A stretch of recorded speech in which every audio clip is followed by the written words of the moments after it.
위기의 순간마다 단결했던 우리나라. 지금 또 다른 위기가 찾아왔습니다. 불안과 공포심의 확산으로 혼란한 사회 분위기 속에서 하루를 살아갑니다.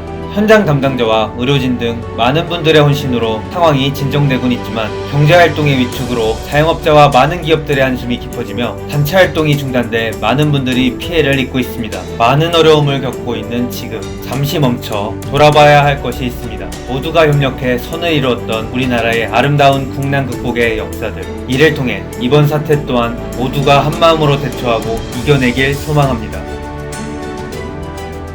때는 1907년, 일본은 강제로 빚을 지게 하여 한국에 재정적 압박을 가하고 식민지 물밑 작업을 진행합니다. 그렇게 떠넘겨진 빚이 1,300만원. 이 금액은 국가 1년 예산과 맞먹었고 현재 가치로 환산하면 무려 1조 이상입니다. 정부와 국민들은 이러한 일본의 움직임에 큰 위기를 느낍니다. 경제적으로도 예속되고 나라를 빼앗길지도 모른다는 것이죠. 당시 신문을 배포하던 광문사를 운영하던 김광재는 이렇게 말합니다. 국채는 나라의 존망에 직결된 것입니다. 이를 못 갚으면 분명히 나라가 망합니다. 하지만 지금 국고로는 도저히 갚을 능력이 없습니다. 못 갚는다면 우리 땅은 빼앗기고 다시 회복할 수 없습니다. 나라를 지키기 위해 모른 척해서는 안 되는 일이며 갚을 현실적인 방법이 있습니다. 2천만 국민들이 3개월간 금연하고 그 돈을 거두면 충분히 모을 수 있을 것입니다.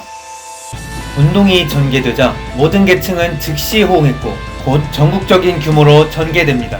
신문에 대대적으로 알려지며 70여 개의 모금소와 관련 단체만 20개 넘게 세워집니다. 모든 계층과 해외 교포, 유학생들까지 참여합니다. 특히 불우한 계층에서 적극적으로 참여하여 가슴을 뜨겁게 했는데요. 땔감일을 했던 아이가 뗄나무와 집신을 팔아 삼원을 모으고 노동자와 인력 거꾼, 백정들이 담뱃값을 자발적으로 거두고 철없는 아이들이 받은 세뱃돈과 고아원 아이들의 심부름값도 기부됩니다. 당시 사회활동에 나오지 못했던 부녀층들도 활발히 참여합니다. 한 부인은 30년간 바느질로 생활했지만 이 운동에 감명을 받아 은가락지를 기부했고 노파들도 너무 고맙고 감격스럽다며 은비녀를 기부합니다. 이는 많은 이들에게 감동을 주어 더 많은 국민들이 단결할 수 있었습니다.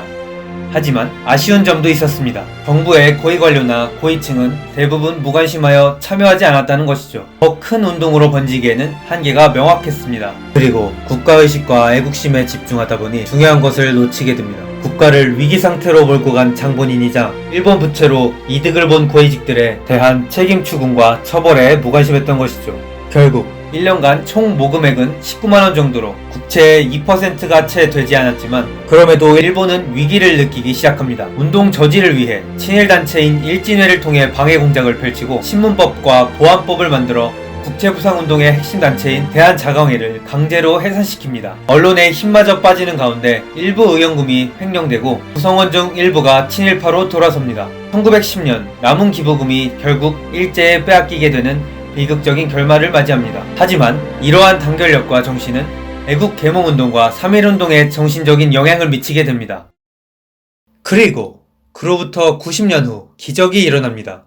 때는 1997년 11월 21일 정부가 긴박한 수습하기 위해서 긴급 자금 지원을 요청하기로 결정했습니다. 정부는 IMF에 자금 지원을 요청합니다. 달러가 부족하여 유동성 위기에 몰렸고 우리나라 독자적으로 해결이 불가능한 수준에 이르렀습니다. 당시 환율이 2,000원에 육박했으며 3년 적금 이자가 60%를 넘기도 하였습니다. 수많은 기업들의 부도와 실직자, 자영업자들이 고난을 겪게 됩니다. 그들의 한숨과 눈물은 한 줌의 재가 되어 뚝뚝 떨어집니다. 이를 두고만 볼 수는 없었기에 IMF를 극복하자는 움직임이 일어납니다. 대선 토론과 언론을 통해 국채보상운동에 대한 기억을 환기시켰고 위기에 몰린 지금 단결하여 금모으기 운동을 벌여줄 것을 제안합니다. 국민들 또한 기억의 저편에 넣어두었던 국채보상운동을 생각합니다. 먼저 상황이 유사했습니다. 일제에 의해 경제적으로 탄압받고 독립이 위태로웠던 상황과 외채로 인해 경제주권이 위협받는 IMF 상황이 말이죠. 그리고 국민들이 마음을 모아 동참하고 국난을 극복할 때 위기를 극복할 수 있다는 취지에 공감했습니다. 보다 실질적인 이유도 있었는데 첫째, 두 운동이 연결되어 익숙했고 둘째, 집에 금부치 하나씩은 보통 가지고 있었기에 참여가 쉬웠고, 셋째, 외화벌이를 할 수 있는 실질적인 방법이라고 생각했기 때문입니다. 그렇게 몇 달 동안 351만 명이 참여해 총 227톤의 금을 모았습니다. 1인당 17.3톤으로 결코 적지 않은 양이었습니다.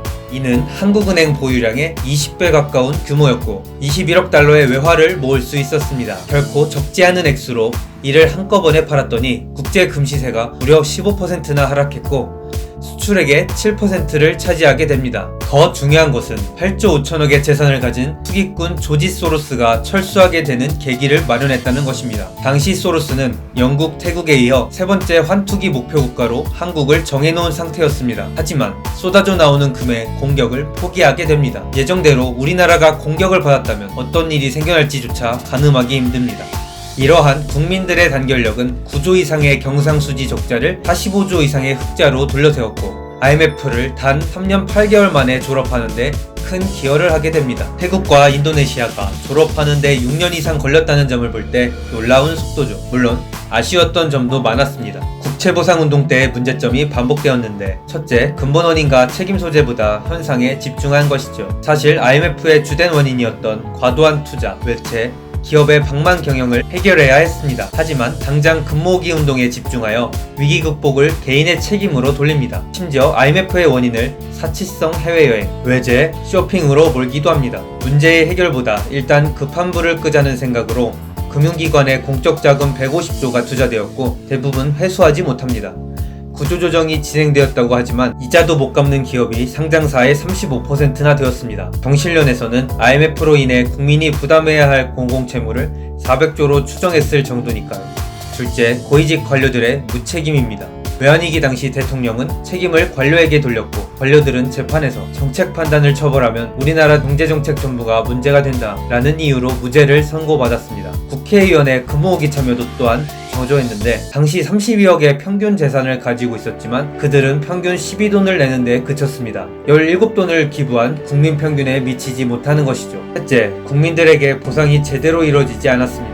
기부금을 전혀 받지 못하는 경우도 있었고 KBS에서 진행할 때 1돈당 겨우 3만원밖에 못 받았습니다. 당시 금시세와 환율을 고려하면 수수료를 고려해도 5만원 이상을 받았어야 합당했습니다. 급한 일 처리로 인한 손해도 막심했는데 대량의 금을 급히 한꺼번에 팔면서 국제 공인을 받지 못해 물며 겨자 먹기로 국제 시세보다 낮은 헐값에 팝니다. 재련업체들의 처리 능력도 부족해 태공을 거치지 못했고 30% 정도 더 이득을 볼 기회를 놓칩니다. 결론적으로 몇 가지 아쉬운 점이 있지만 그럼에도 국민들의 단결력은 IMF 극복에 큰 힘을 발휘하였습니다. 그리고 그 유산은 지금까지도 남아있습니다. 많은 분들이 지금도 기억하고 있고 긍정적으로 평가하는 것이죠. 최근 KDI의 여론조사 결과 54%가 IMF 외환위기 극복의 원동력으로 금모으기 운동 등 국민 단합을 뽑았습니다.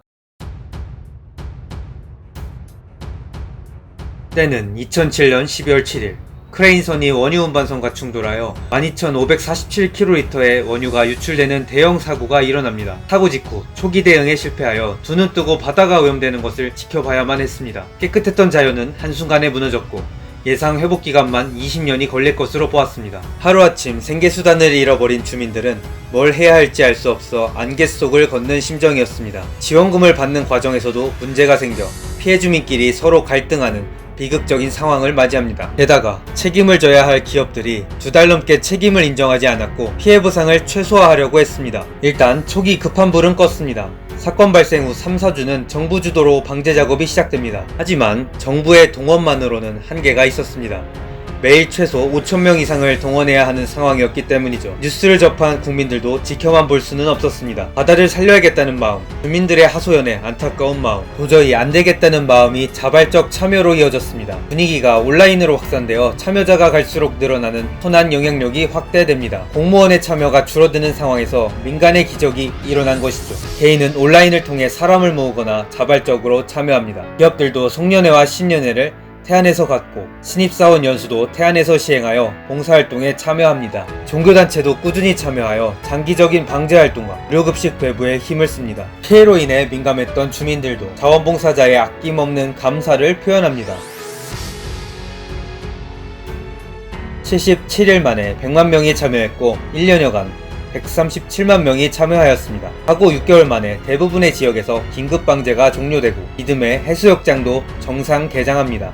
2년이 지난 후 기름 악취가 조금씩 사라지고 바지락 폐사율이 크게 줄어듭니다. 7년이 지나 유류 사고로 인한 기름이 100% 사라집니다. 9년 후에는 멸종위기종 상쾌잉이 100마리가 무리지어 헤엄쳐 생태계가 많이 회복되었음을 보여주었습니다. 거대 재난의 상황 속에서 국민의 단결력이 빛을 발했던 모습이었습니다. 물론 아쉬운 점도 있었습니다. 첫째, 자원봉사자들에 대한 배려 부족입니다. 원유 유출 사고의 특성상 오염물이 많은데 국민과 자원봉사자들이 봉사활동 과정에서 적절한 보호 장비 없이 방제 작업에 동원됩니다. 필요한 물품들을 개인이 알아서 준비하라는 식이었고 역할 구분, 훈련도 이루어지지 않은 채 투입됩니다. 그리고 그들은 두통과 메스꺼움 등의 건강 문제를 호소합니다. 하지만 언론은 현장의 어려움을 다루기보다는 비담 기사를 쏟아내는 데 집중합니다. 개인의 순수한 동기와 목적을 조명하여 봉사자를 영웅화시키는 데 급급한 것이죠. 둘째, 체계적 대응과 관리에 대한 아쉬움이었습니다. 정부는 자원봉사자들이 대거 참여하니 부족한 부분만 방제 인력으로 메꾸자는 식의 소극적인 대응을 펼칩니다. 전문 인력을 대규모로 꾸준히 동원했다면 더 효과적인 방제 작업이 되었을 것입니다. 명확한 재난 대비 매뉴얼이 없는 상황에서 종합상황실은 몰려드는 인원을 감당하지 못했고 관리가 제대로 이뤄지지 않았습니다. 이런 허점을 이용해 자원봉사를 가려던 사람을 모아 한갑이 600만원을 챙기고 연락을 끊은 경우까지 있었습니다. 국채보상운동, IMF 금 모으기, 태안 기름 유출 사건까지 세 가지 국난 극복 사례는 아쉬운 점이 있긴 했지만 국민들이 힘을 모아 놀라운 기적을 일으키는 저력을 보여주었습니다. 2020년 현재 국가적으로 어려운 상황 속에서 서로가 힘을 모아 위기를 극복한다면 이 어려움 또한 이겨낼 수 있을 것입니다.